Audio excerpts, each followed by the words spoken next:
Ladies and gentlemen, welcome back. Episode 18 of The Trenches.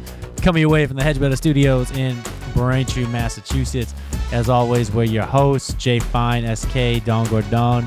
We're coming at you as always. It's a beautiful, Wednesday? Beautiful Wednesday evening here. Brother. The Hedgebetter Studios. Check out Hedgebetter on Instagram, Bettor. Get us on YouTube. Get us on Instagram. Follow The Trenches. You can see us on YouTube, Instagram at @TheTrenches_HB. Gordon's got his gaming headset on right now. That means he's ready. It's game day, boys. It's game day. I actually kind of, game day. I kind of like that. Let's go. Yeah, I kind of like that. I like that. Are those You Turtle got the Beaches? gaming headset on because it's real, all right? Hold on. Game. Real. Is that Turtle Beaches? You got Turtle Beaches on? Nah, I got the that's good fine. sound. You know I I'm feel nice it. and calm when I got the Turtle Beach. You know Oh what I'm yeah, saying? you're trying to hear them footsteps behind you, bro. I feel that. That's essential. We Gordon, are you drinking on anything special today? No, I'm actually not drinking. Believe it or not, don't judge me. Okay. I'm trying to take the month off from drinking, All man. right, good for you. Let me get right. Let me not drink for a month and just save money because I am poor. Two, save money because I'm poor, and try to get my health better. I mean, I'm getting full and everything. I know it's bogey season, but I'm just feeling worse and worse every time I look at my belly, and it's because I'm eating like crap and drinking. Oh damn! Oh my God! Gym, baby. Children that watch this, Steve. Man, come There are on. children that watch this. Put those guns away. What are Hey you man, doing? I'm a believer. You work hard, you can play hard. You hit the gym, you can booze. You feel that? That's it. That's the name of the game right Yeah, there. Yeah, that's why That is. that's why I'm over here.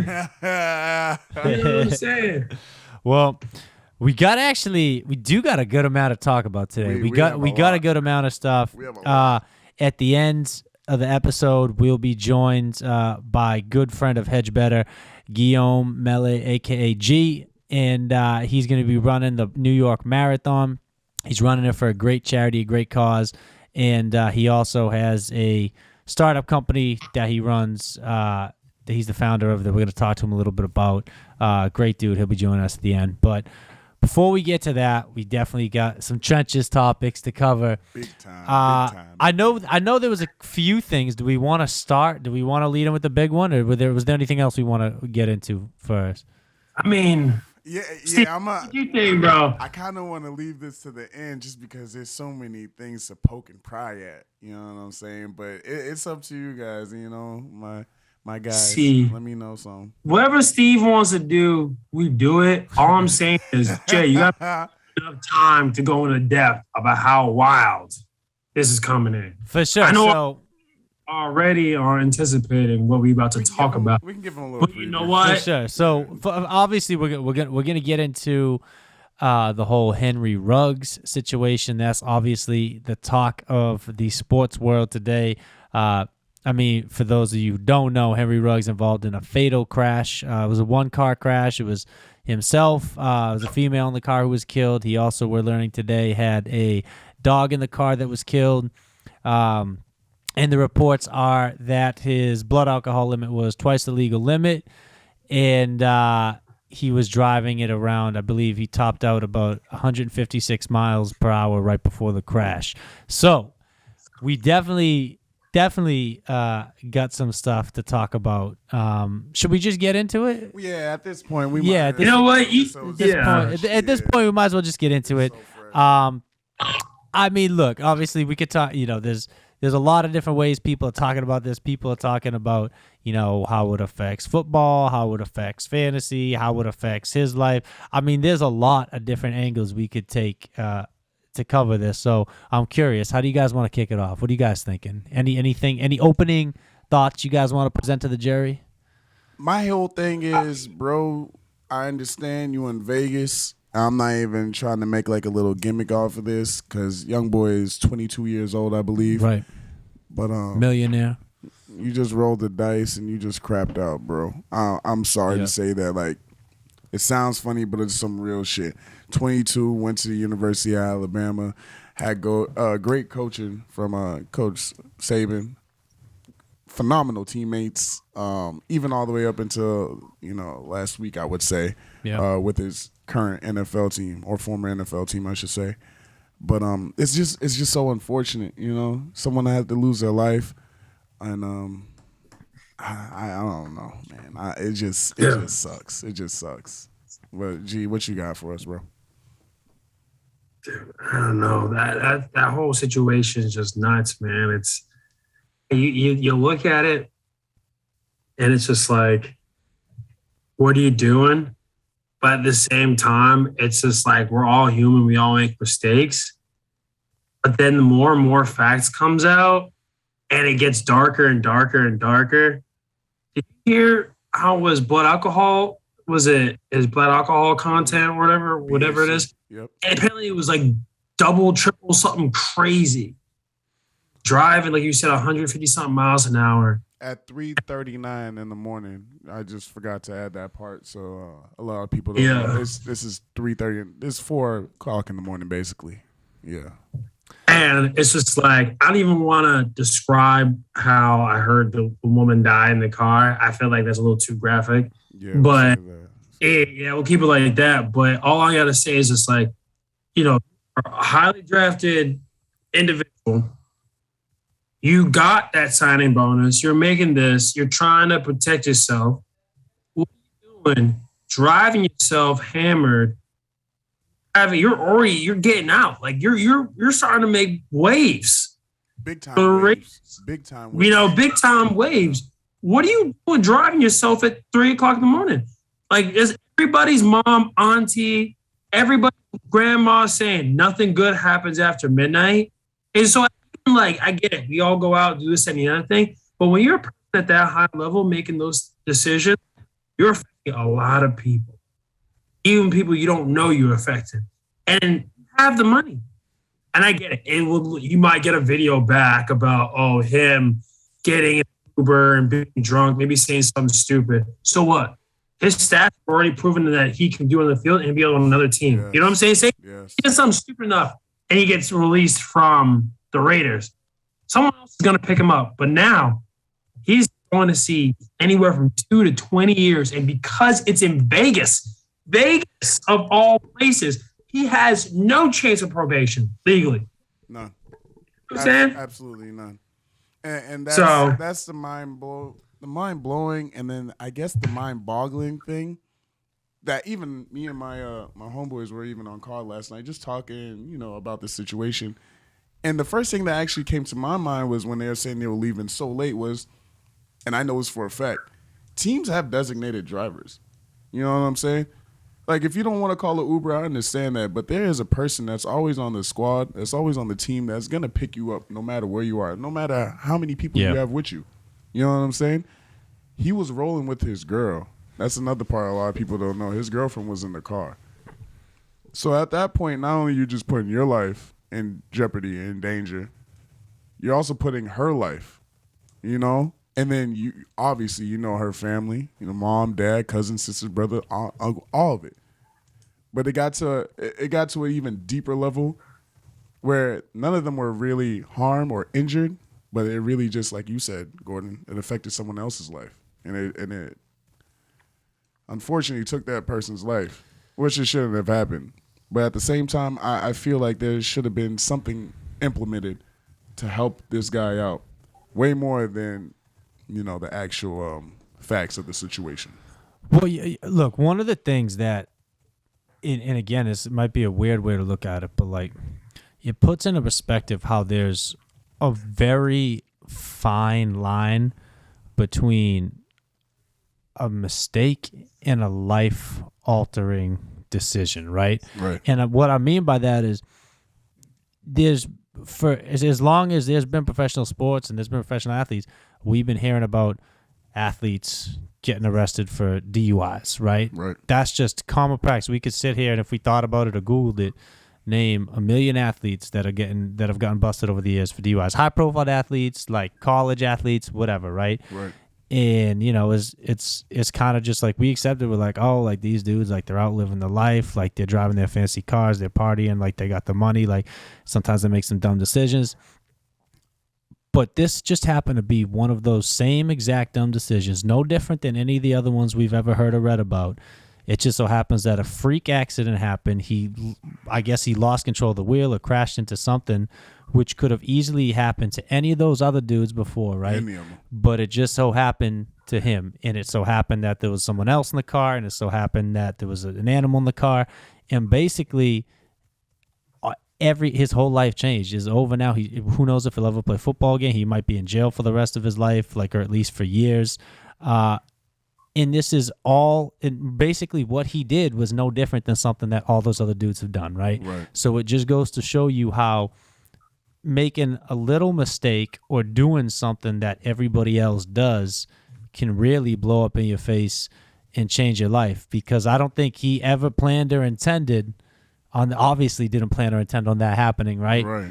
And nobody who ever gets in the car and drives drunk or, speeds in their sports car intends to crash it, but that shit happens. There's just a very fine line. Very, very fine line. And the other thing too is like, I mean, look, at a certain point, I know what you said, like, there's designated drivers and, there should have been something to help this kid, but I think at a certain point too, like, I don't know anything about Henry Ruggs other than him as a football player, right. But I know that he may be 22, but he's an adult and he's a grown man, and he made a bad decision that was nobody else's fault but his. You know what I'm saying? So it's like the Raiders could have had designated drivers in place. Like, obviously, he's got the money. He could have called a cab. He could have called an Uber. He could have done whatever.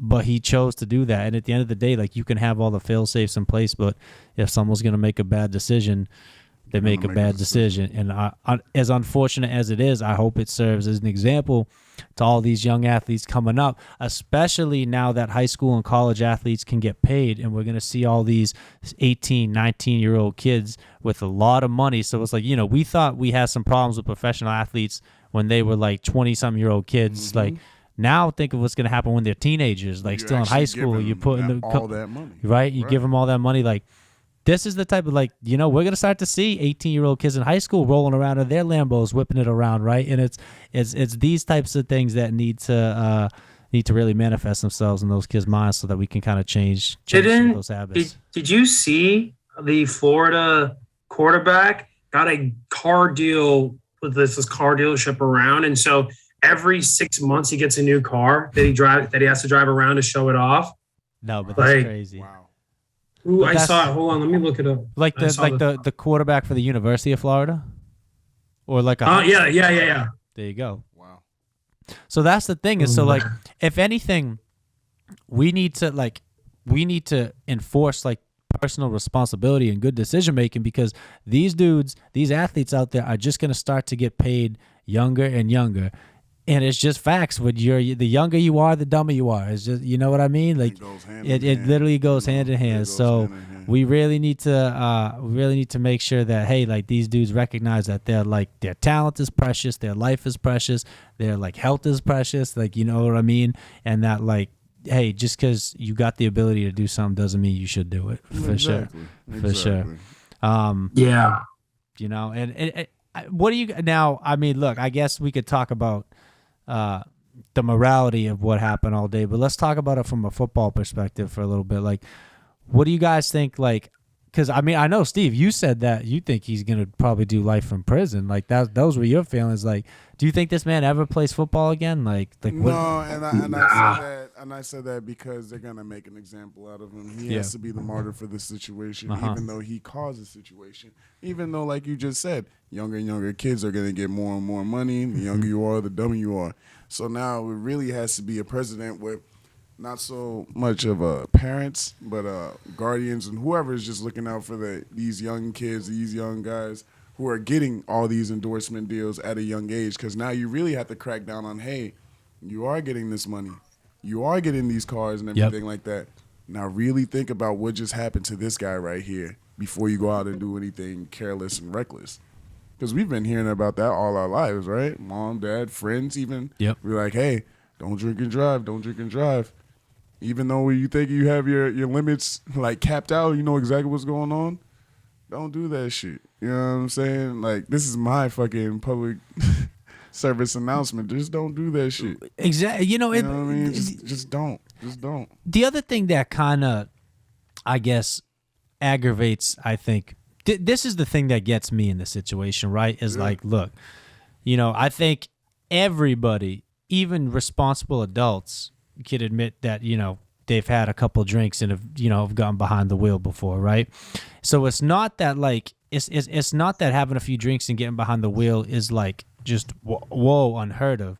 But like if you have a couple drinks and you get behind the wheel, that's usually when you do everything in your power to pay close attention, drive slow, drive the speed limit. Like you don't want. That's like when you have your wits about you, right? Exactly. That's not when you decide to get bold and brazen and go pedal to the metal and floor it up to 156 miles per hour, right? So it's like we can sit and talk all day about the fact that he had a few drinks and then got in his car to drive home, but we'd be hypocrites for that. What we should be talking about is the fact that, this dude made the decision to try to floor it up to 100, to floor it up. And just, you know what I mean? That's where, the line gets crossed in my book. And I'm really just trying to understand, because obviously his camp is going to say no and deny he wasn't impaired, he wasn't this and that. But if you look at bro's Snapchat story, and I believe it was posted at like 10:30 or so that night, there was legit a drink right in front of him while he's taking a picture of his girl at Top Golf. You know what I'm saying? Yeah. So that's just even more incriminating yourself. That shit's already going to be out there. Not even you just thinking so far in the future like, hey, I might get an accident, I might crash X, Y, and Z. This can come back and get me. It's the fact that you are a celebrity. You are an actual really, really good football player. And you have all this potential out the ass. Now it's all just gone. You have to know that there's going to be a spotlight on you. Yep. Especially in Las fucking Vegas. Like, it sounds funny, but, I mean, I'm a realist at the end of the day. Everybody who knows me knows that about me. I'm a fucking realist.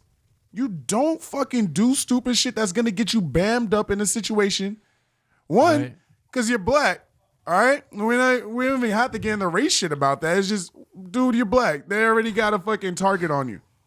Two, you're a high-profile black dude that's playing. You know what I'm saying? And three, you're in the city of sin, so people are just looking to make quota. You know what I'm saying? People are looking for ways to, how can I get this guy out? But they didn't even have to do any of that. All that shit all went out the window as soon as you posted that picture. You know what I'm saying? Drank your drinks and then decided to floor it past 100 miles. I'm saying even past fucking 60 when I'm fucked up. Like, no one's doing that shit. I mean, because it looked to me. You know what I'm saying? No one's doing that shit. Didn't it look nowhere are we saying drink and drive, even if it's a like take. Oh take, yeah, take, no, in no way, in no way. Like, we just want to clarify that. Definitely want to clarify that. But my whole point is, obviously, don't drink and drive. My whole point is, you can't do all that shit knowing what you bring to the table and then expecting a different result. Say shit went smoothly. Say shit went swimmingly. People would have had that video of you just speeding on the highway, because obviously people are gonna know who drives what kind of cars in the fucking desert. You know well, so that's exactly it though. That makes it to take it a step further. I don't even think he was on the highway, Steve. I'm pretty like I saw buildings around him. So like he was like. Let me tell you something. He wasn't even on the Las Vegas Strip. He was about a block or two away from the Vegas Strip. Yeah. For all the extra shit goes on. These are where regular residential people live. Right. You know what I'm saying? Yeah. Where they live, they stay. That's how they gain their living. They're staying around these areas. So he thought he was getting away with it going on the Strip. You know what I'm saying? But if you're around that fucking surrounding area, people are still going to be recording, like, which they happen to be. You know what I'm saying? So that shit's just going to get back to you no matter how you fucking try to slice it, cut it, angle it, whatever you try to dish it out. It's just going to be the same thing, because, one, you should not be going that fucking fast on a regular fucking street. No, especially after you've been drinking. And two, especially after you're drinking. And three, when you're a fucking high-profile athlete. When you have the chance and the opportunity to change not only your life, but the people around you's life, your mom or your dad's life, getting all that extra signing bonus money, Now they got this nice lavish crib, but you decide to do one thing, and now all that shit's gone out the window. They can't pay their bills no more. Their shit gets repossessed. They're going right back to square one just because you did all the sacrifices that you had to do early in your life just to bring it all down for one moment. And it just doesn't register. Like I think one of the things too is like that's exactly it. Is like, you know, as even as normal people, right? Like there are plenty of normal people that wish they were in the position of these athletes, right? But now take it from the standpoint, like just look at like you two. Like you two played high level college football, right? At some of the highest levels, like, and you guys, you know, you had a workout with a couple pro teams, like you guys, like, you know, you guys know firsthand how much work and effort and how hard it is to get to where he was, right? How very few people get to where he was, and how as an athlete that dreamed of being in a spot like that, you know how much it would mean to have an opportunity to do something like that, right? And so it just blows my mind because I know athletes are human beings. Obviously, they're human beings, and human beings make mistakes. But it just blows my mind how many times we look back and we hear these stories in the news and just wonder, like, if these athletes, like, just had no, like, I don't want to say appreciation, but I want to say, like the, did they recognize respect? Did they respect the position that they were in? Yeah, like did they look at the fact that, hey, I'm a one in a fucking million. Literally, I'm a one in a million, and I got this opportunity, and I'm just gonna do something stupid to blow it that normal people are doing. Like, not to be mean, but like normal people are doing this shit and ruin their lives, and I'm a one in a million. I got a chance to make a living playing football, doing what I love, and I'm gonna go ahead and do this stupid shit that other, you know, like it just doesn't make sense. It doesn't make sense to me, and it's honestly like I don't want to sound like a weenie, but I feel like it's almost like if you're like an athlete or if you're someone struggling that like grinds to like do anything, or like you grinded to try to make it in a sport or anything, like it's almost a little disrespectful to see someone that's in a position like that just completely taking their fortune and their good work and their success for granted. It does, you know. And just like you said, I'm kind of somber about this situation because I did have, I wouldn't say a friend, but definitely he was a great teammate of mine that passed away my junior year. Yep. From a situation similar like this. Yep. You know what I'm saying? So I definitely understand the impact, and I definitely understand how tough that could be, no matter what side you're on. Especially the side that ends up losing their life. And he was a great teammate, Jeremiah Booth. Shout out to him, Big Booth. But it's just some real shit that just makes you sit back and reflect and think like, hey, the do's and do nots. What's right and what's not right. It just really makes you sit back and just reflect on everything in life. And it just, I don't know, it just sucks for this whole situation to happen. Yeah. You know, it really just sucks that this whole situation just well, now we got an open spot on the squad. You know? You hear me? Oh, yeah, we can hear you. Where now we got an open spot for an opportunity on the Raiders. Who do you think is going to be able to fill that? Who's filling that room right there? Who's taking up that extra work? I can't. I don't have anyone that's to mind. Honestly, what, for the Raiders? Yeah. I think for Raiders. Honestly, I think we're gonna see a lot of Hunter Renfrow and a lot of Brian Edwards. I really do. Like we already know Darren Waller is his favorite target, but like I think it's gonna be the Hunter Renfrow and Brian Edwards show. The one thing about the Raiders too is like they might wind up being one of the most resilient teams ever. Like, look, they got rid of Gruden. They found out all the shit was going on with their coach, and they get rid of their coach. And that was kind of like a shock to the system. That would sometimes be enough to derail a team. Really? But what did they do? They went out and I believe they've won two games after that, or at least they lost that initial one. No, they won the first game right after. Pretty sure they won right after. Right after they won. But they lost the one when he was still on the squad, right? With Gruden, but and then they came. But right, I think they're like 5-2 okay, right now. So yeah, something that's like exactly that. what I was You know what I thinking mean? when So like, Gruden was there, they're like for Gruden and his emails, and they went for the dub. Exactly. So like, if this is a team like, if the Raiders, after what happened with Gruden, after what happened right now with Henry Ruggs. Like, if this team finished the season like 12-5 or like 11-6 and was like a playoff team, like, would we have to like say that this was one of like the most like resilient, mentally strong teams like in I'll tell recent you history? What, we're gonna definitely get one of those docu-series. Oh, definitely get a that's what I know docu-series. for sure. Yeah. That's what I know for sure. One of the most resilient teams. I don't know about that one, but I don't know if we're gonna get a whole. Yeah. On the Las Vegas Raiders. No, we'll get a 6. We'll get it like a 6. You know what they're gonna Yeah, do? they're It's gonna definitely be a gonna do that. coaching scandal documentary, and they're gonna mention Gruden being one of the ringleaders, and then it's gonna go back to the Washington football team, and then it's gonna explode from there. That's what you're gonna see on ESPN. True. Correct.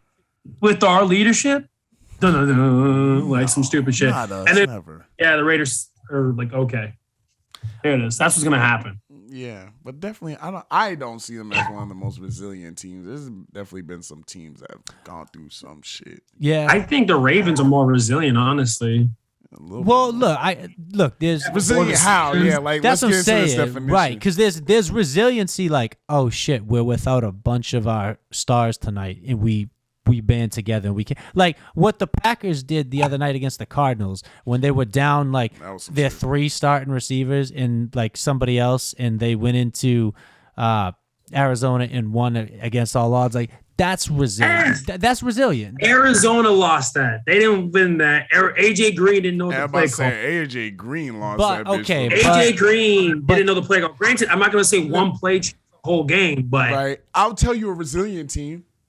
I'll tell you a resilient team right now, even though we're going to hate to talk about this. What? The fucking Giants on our undefeated year. Yeah. Because if you guys don't remember this, all right, y'all, it's been real. I'll talk to y'all later. Right? I'll enlighten y'all real quick. We had, I believe it was our last game of the season. Yeah. Was in the Meadowlands against the Giants. And that game was going back and forth.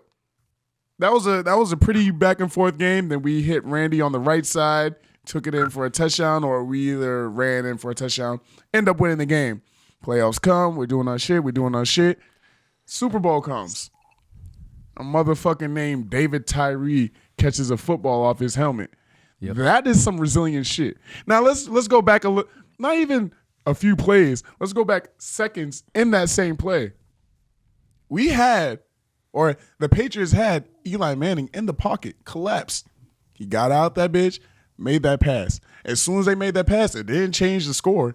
It just got them in better field position to change the score. Yep. That's a resilient team. To lose to a team that went undefeated and remained obviously undefeated into the playoffs until they got to the Super Bowl, just to go down and take down the top dog, that's resilience. For sure. You know what I'm saying? Well, so that's the thing. There's physical resiliency, and then there's like mental resiliency. Right. Like, you know what I mean? Like, but it's also mental too if you think about it.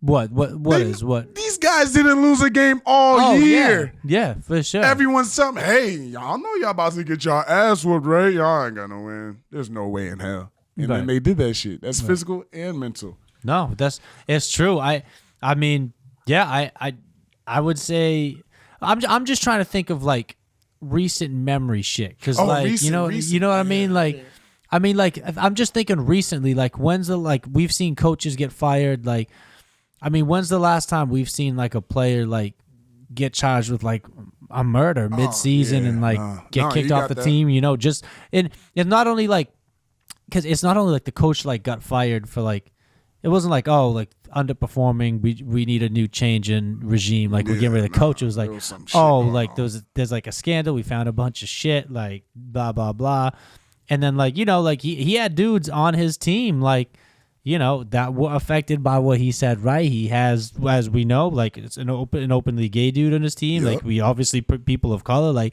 so it's like it's just like, you know, you read people that shit directly affect. It's not just like, oh, coach was bad and got fired. It was like, oh, coach was saying all this shit. Like, what? Right. So that's tough. And then one of your star young players like gets potentially locked away for life for murder. Yeah. Like, that's tough, man. That's tough. I don't, you know. Voluntary manslaughter. Right. That fucking sucks. You know what? You're talking about resilient, right? You know what I think is one of the least resilient teams? The Jaguars? The Jaguars? No, they're just a mess. You know, I'm talking about like I feel like they still don't understand the word resilient yet. You know what I'm saying? Type of thing. They don't understand what that means. And this is gonna sound harsh. I might get that was gonna sound harsh. This is gonna This is gonna sound. What is it, bro? What is it? What you got? I think the Chiefs. Hot take. The Chiefs are one of the least resilient teams. They are so fucking soft. What happened? End of the season last year from a physical lack of resiliency. They had some of their offensive linemen get hurt, right? Mental. Andy Reid's son in the hospital like a couple days before the game. Mental. What happens? They lost. And no one in their minds thought they were going to win after coming back. You know what I'm saying? This season, honestly, Mahomes' family is just the biggest distraction in football right now. Honestly, like think about it. The brother is the most annoying person of all time. I wonder what's his name. Jackson. This man. Jackson. Jackass. He's dancing around like he's Mike Jackson, bro. Jackass. Fucking Jackass. That was his name. That's what he should be renamed, honestly. And then his wife always stays complaining all over the place, and I'm just like, yo. Like, can't you just go to your wife and be like, hey, like, I love you, but can you, like, shut up, please? Like, like, help me. Like, I'm losing games, and you're just making me look like an idiot online. You're not helping my mental health right now. You've got to stop. And what happens? They keep pushing it. Like, granted, the Chiefs did win last weekend. They were able to pull something through at the end, right? So, right. But that's also because the Giants suck. But still. Kind of moving forward, I don't know. I think every time something happens, whether it be Andy Reid's health, him going out and losing a bunch of games, or something with the coaching staff, or some players, or family distractions, I feel like when something actually happens to them, they go down, and they can only go up when they're all winning. You know what I'm saying? That's why. So that's my thoughts on being a weak, resilient team. Well, they've taken the team to the fullest definition right there. I mean, they are doing everything together. When they win, they win. When they lose horrendously. And I'm just calling this spade a fucking spade. That's all I do. But yeah, I can definitely back you up on that one. I will hop on that bandwagon. I mean, also look, I've been saying this like since the beginning of the season. The Chiefs have a below average defense. Below average defense. Like, you being nice on the podcast now, Justin? I'm being it's just a nice you could have below said. average. I'm to say trash. They're trash. They're trash. They're trash. They're a trash ass defense, okay? And all of a sudden, we're trying to sit here and pretend like defense isn't like everyone wants to talk about. First off, there's two big issues here. Oh shit! We woke up a beast. Because I'll be real quick because we got our guest ready. Oh, to he's ready to rock. So we got to get him on here. Yeah. Come on. Their defense sucks. Okay, they have like two decent people in their defense. They're both old as shit. Yeah, they got Tyron and they got a 34-year-old Frank Clark at defensive end. Like, okay, cool, dude. And then not only that, but look, Mahomes, like. It's on Mahomes. Like, Mahomes is turning the ball over 1 out of every, 4 drives, something like that. Yeah. And you want to know why? It's not because, he's a bad quarterback. It's because he's doing too much. This dude is a dude who, over the last couple of years, got thrust into the spotlight, everybody making memes about him, sucking his dick, because he was making these sidearm throws, and he was on his way down. He was finding people and throwing cross his body, cross field, and doing all this unorthodox shit that shouldn't be done. And Talk to him, Jay. It's working out for him. Talk to him, Jay. And guess what? Now it's not working out. You can't throw the ball every time you're in the middle of a sack and expect it to wind up in Tyreek Hill's hands for a 40-yard completion. Thank you. He is turning the ball over, making stupid mistakes, okay? And that is why we need to pause this baby goat talk, because this dude is very talented, but he has shown that he is nowhere at GOAT level yet, because that is not the type of stuff that GOATs do. He has all the physical talents in the world, but we are seeing that he is still making some stupid mistakes. Get him. No, but for real, you can't be on the same cover as Tom Brady on Madden and then have a fucking season like this. On Madden. And you know that Madden curse is fucking Madden real. curse. Everybody knows about the Madden curse. Everyone knows about the Manning curse. Everyone knows about the Madden curse. It goes fucking side and side. Like, there's no way around it. And now you had a phenomenal, somewhat phenomenal year. You were just doing all this amazing shit that no one has seen. And you're going to follow it up with this trash-ass season? Trash. When you have all these fucking targets to get into, yeah, your offensive line might be hurt, but you know how to scramble out that motherfucker, right? What's the difference between last year and this year? Is there really any? Because I haven't seen any. No, it's the same team with a better offensive line, actually. Exactly, bro. So that's what I'm saying. Like, what's really going on right here? Did you really get comfortable? Did you really just start sitting back and watching your brother's TikToks and your wife just be all up in your ear? Come on, bro. Be a fucking field general. Take control of your shit. Exactly. What up, man? Speaking of taking control of your shit. Hey. What's up, boys? What's going on? Let's welcome to the program a good friend of Hedge Better, a good friend of mine. This dude is the real deal. This is the definition of a hustler. Guillaume G. Mele. What's going on, bro? How you doing? Good, man. Thank you so much for having me over. Bro, I wanted to bring you on because I know how we talk about in the trenches a lot, right? And we like to get into like the nitty gritty of shit. And I know you've been going hard training for this marathon. You're about to run a marathon, bro. You're about, like that is no easy feat. Talk to us a little bit about that stuff right there. Congrats, man. Yeah, man. It's been a fun journey for like a year and a half. I was supposed to run the marathon last year, and as we already know with the pandemic, right? So I just kept going. I just kept training every day, like what's going to happen, soon. And here we are, like 4 days away from the marathon. So it's been a roller coaster, but I got to learn a little more about myself too as well. Kept going, and not everyone was an easy run, right? So you get to learn, and you get back home, and you do what you got to do to get back on the road again. Right, that's it. For sure. Because I've always heard that running a marathon is way more mental than it is physical, right? It is, yeah. Especially I've noticed too, like once you get past, because this is going to be my first full one, right? Once you get past like mile 15, 16, it's all in your head, man. You got to knock out like all 15, the negativity. 16? You mean 1 and 2? What are you talking about? Mile 15, 16. I'm tapping out after 2 and more power to you, my brother. Yeah, like get to 1.5. Yeah. You see why it's we ain't mentally strong enough for it, Gordon.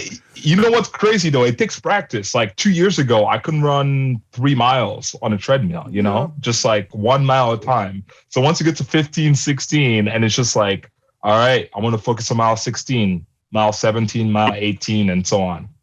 Wow, mile just chipping away. So on, he said.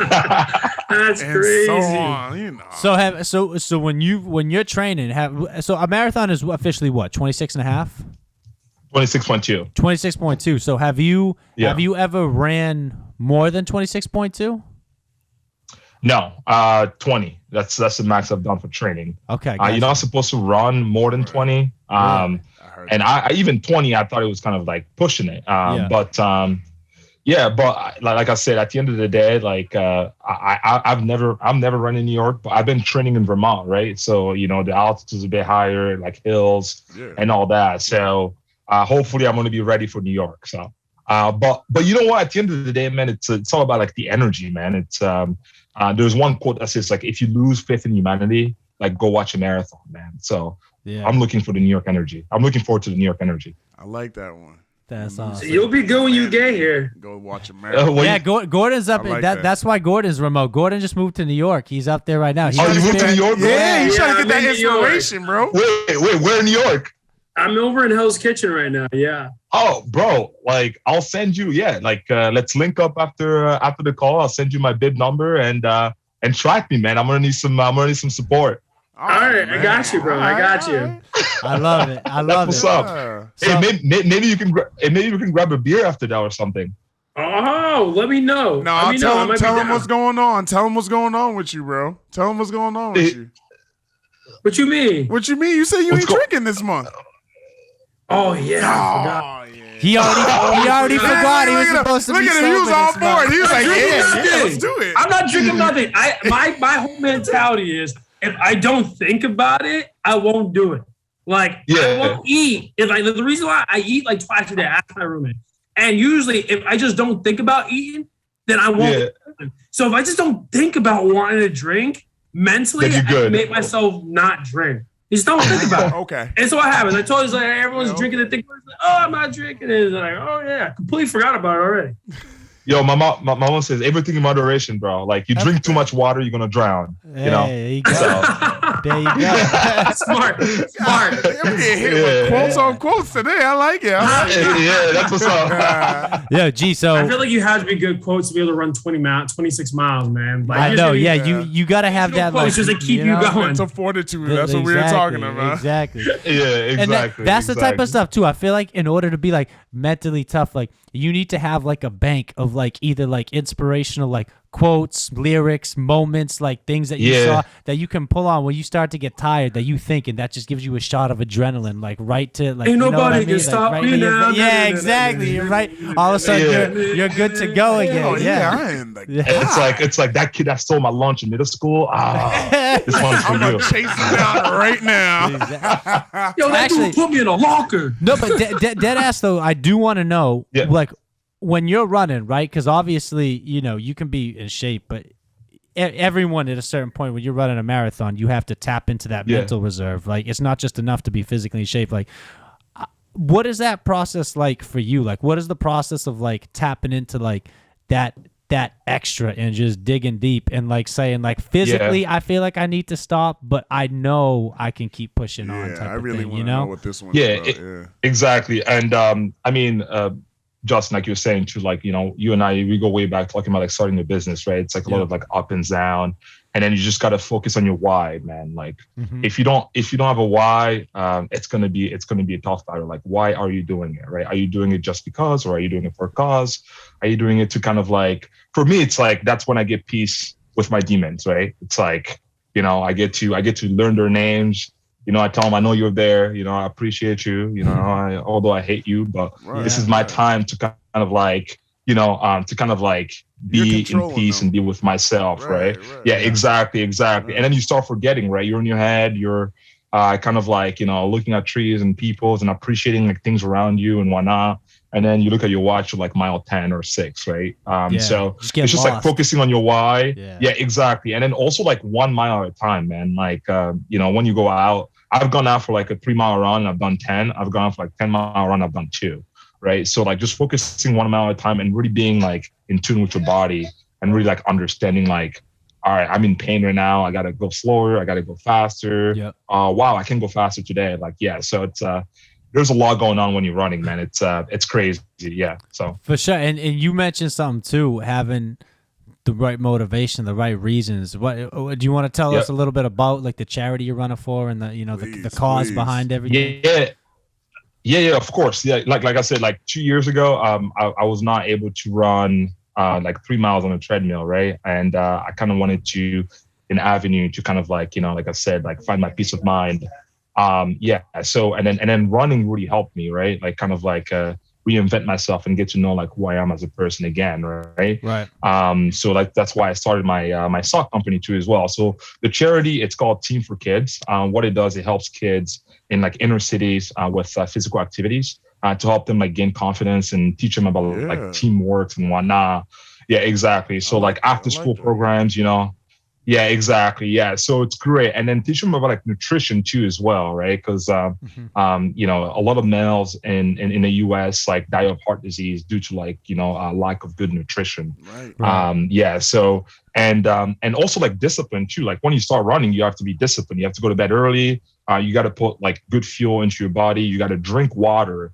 You know, it's crazy. I have a 15-year-old brother who's like, he's a lacrosse player, he's an athlete, but you got to be like, yo, have you had any water today? You know, it's crazy. Like, but they're young, right? They have so much energy, but it's a good habit to start like when you're young, and when you're older, you don't have to like, you know, force yourself to start drinking water. So what I do, I hate drinking water too. So I pull in like, you know, lime, orange, and, you know, like honey, something like this a little bit sweeter, so I can kind of like sip on it and stuff all day.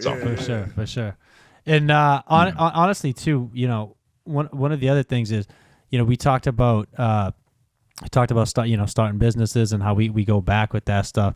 So I know like you've been doing great things. It's kind of funny. I mean, like it kind of goes hand in hand. I mean, not like super hand in hand, but I mean, you're running, like when you run, you need like comfortable like, you know, socks and sneakers and like basically you know, to keep yourself going. And you're starting a sustainable stock company, Zuri. And exactly. We got an original Lord Disick in the house. Exactly. So yes, sir. Tell us a little bit about that. Like, you know, did your relationship with like running have anything to do with Zuri? And even if it didn't, tell us a little bit about Zuri and how that's going. For sure. Yeah, of course. Yo, thank you so much for bringing it up. It's been, Justin, as you know, it's been a ride, right? Yeah. So we just finally wrapped up R&D. It's going to be made out of North Carolina.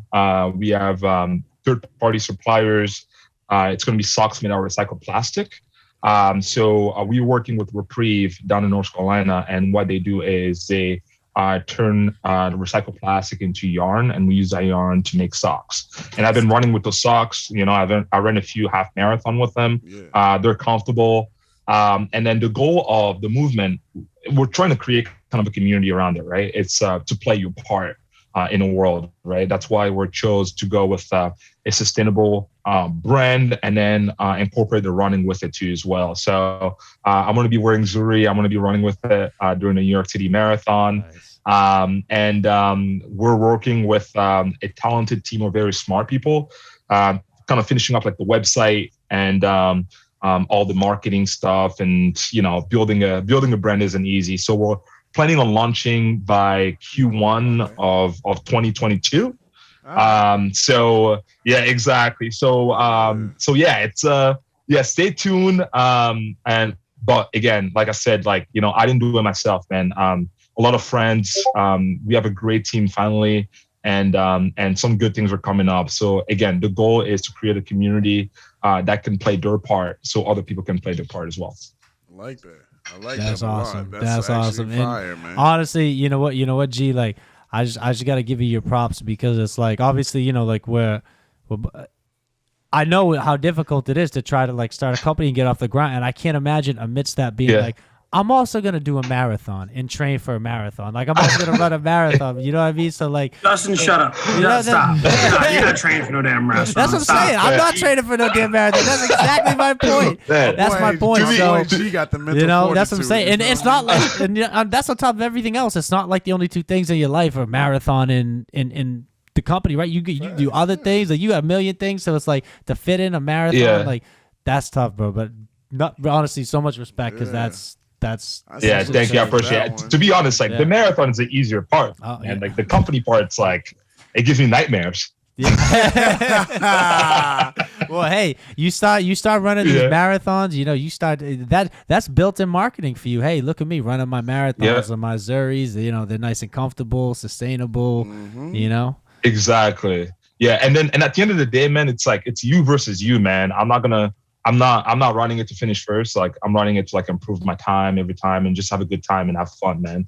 Yeah. If you're going there to like, oh yeah, I want to, you know, be this guy, like, yeah, it's not going to be fun, you know? Yeah.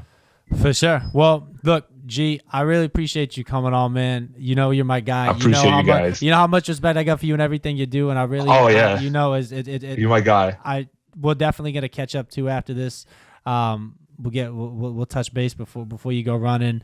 I appreciate you for coming on The Trenches, presented by Hedge Better. Check out G. Yes, sir. G, if you want to we can put out your bib number. If people want to track you, if people want to support you, show this man some support. Are you still taking donations too? Yeah, we're still taking donations until before the marathon. Send that link. Send me that link again. When we post this episode, I'll put the link in. We'll see if we can get you any last minute donations too. For sure. Yeah, sounds good. And my bib number is 26007. 26007. 007, he said. Let's go. The black 007. I better see you out there, man. Hey, you better be out there. He won't have a drink in his hand. You better not. I won't. I mean, I might need a drink standing out in that cold, but you know. Whatever's gonna warm up the tummy. Whatever's gonna warm up. Well, you know what I definitely need? What I definitely need is a haircut. G, I'm gonna need you to find me a barber real quick, cause. Oh man, I'm in Vermont. I need a barber too, bro. Oh my god! I gotta get my haircut in New York. I'm with you, bro. All right. Hey, honestly, we appreciate all you guys. Thank you for coming on, man. Gordon, thank you for joining us. Both you guys up in New York. Steve, as always, thank you for being here. Thank you. This is episode 18 of The Trenches. As always, check us out on YouTube. Check us out on Instagram. Hedge Better The Trenches. Check out G. Be sure to look for Zuri. That's going to be dropping soon. We'll be sure to keep you guys posted. You definitely don't want to miss out on that. Grab those socks. Become part of the movement. Do your part to help out. Thank you, guys. And like we said, we're going to throw the link up there. We'll see if we can get you any last-minute donations, G. And we'll definitely check back in with you soon. We appreciate you. We appreciate all you guys out there. We'll catch you guys next week on episode 19. Everybody be easy. Let's go, guys. Easy. Let's go.